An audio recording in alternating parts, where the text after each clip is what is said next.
Generation Z teens and I have grown up with. Climate change is something that has been always looming out there, occasionally making an appearance in the conversation, but never really mentioned because we think of it as a faraway problem that is too political and taboo. We think of climate change as another depressing headline, always happening to someone else. But for the first time in our history, we have seen the clear evidence that our burning of fossil fuels has caught up to us, and that climate change is affecting us in our near future, if not already.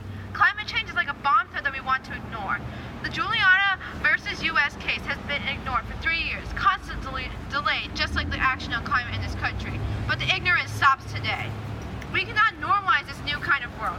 For the first time, we have seen a summer full of breaking records, from heat and drought to destructive wildfires never to stop. The frequent flash flooding in our area threatening every Marylander.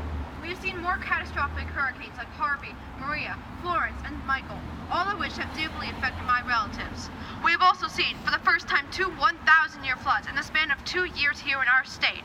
And we thought we could postpone acting on climate change until later. This huge elephant in the room must be talked about and acted upon because we are all being affected by climate change. My generation and those younger will have to live in a very different world when we are grown up. But it doesn't have to be this way. The very recent IPCC report that we have no choice but to stay under 1.5 degrees Celsius is a serious wake-up call to ambitious action that we should have taken years ago, meaning no more room for fossil fuels. We have less than 12 years to avert an irreversible crisis.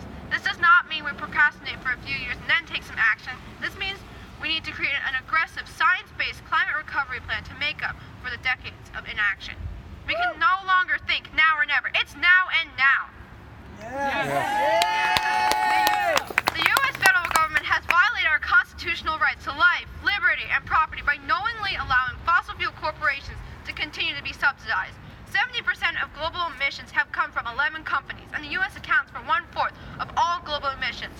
The corporations responsible for this mess have known about this the whole time, and our government has the responsibility to protect us from polluters and make them pay. Our future is being robbed because of a problem we did not cause. We have known about climate change for way too long. Despite all this, politicians on both sides continue to allow fossil fuel corporations to fund their campaigns instead of putting us first. 25 years ago, we could be excused for not knowing much or doing much about climate change. But today, we have no more excuses. We cannot call America great if our government continually assaults our livelihoods and forgets our natural-born rights to a safe future. We cannot accept apocalypse. We are the richest, most technologically advanced country in the world, which should mean that we are innovating and investing in the green economy. But we are not moving in the right direction, instead moving back to the Industrial Revolution. We cannot let billionaire corporations get away with our damages. And our young voices will never give up. The world is moving ahead with new actions every day, showing that it is possible to sustain our environment. How hard is it to secure the right to clean air and water? And why does that have to be controversial and partisan? Yes. But before we feel angry and depressed about committing global suicide, let's remember that we create political will. I know we will get to a sustainable economy that boosts our GDP, creates jobs, and saves lives. The citizens must elect leaders who will make climate a priority and initiate 100% renewable and carbon-neutral policies, and stop the subsidizing of fossil fuels by rejecting new infrastructure and making polluters pay. We know what we need, but our elected officials and candidates need to know that these solutions must be a priority and must come fast.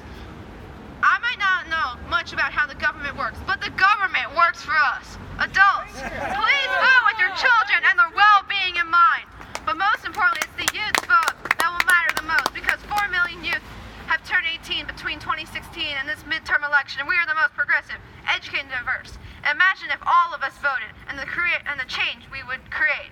This is what democracy looks like. Climate change is no longer something we think about and occasionally forget. We must break the cycle of returning to business as usual, of merely talking to talk. I would like to see us start with our schools, because we students are the next generation.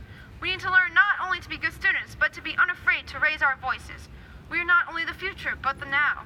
We are the ones who will be most affected by climate change, so we must use our voices and our votes to carve the path to real justice. Maryland must no longer allow any new pipelines or any kind of fossil fuel infrastructure. Exactly. We need a 100% renewable bill by 2025.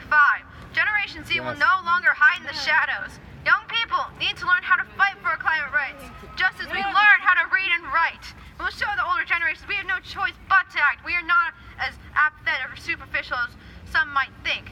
Climate change isn't just impacting an environment we feel is separate from us, because we are part of our environment. And climate change is also a health and education problem, an economic inequality problem, and a community, social justice, and global problem. We will win this fight for a livable future. We've got everything to lose if we don't act, but nothing to lose, and everything to gain if we do act. Because youth might be 25% of our world population, but we are 100% of our future. Yeah!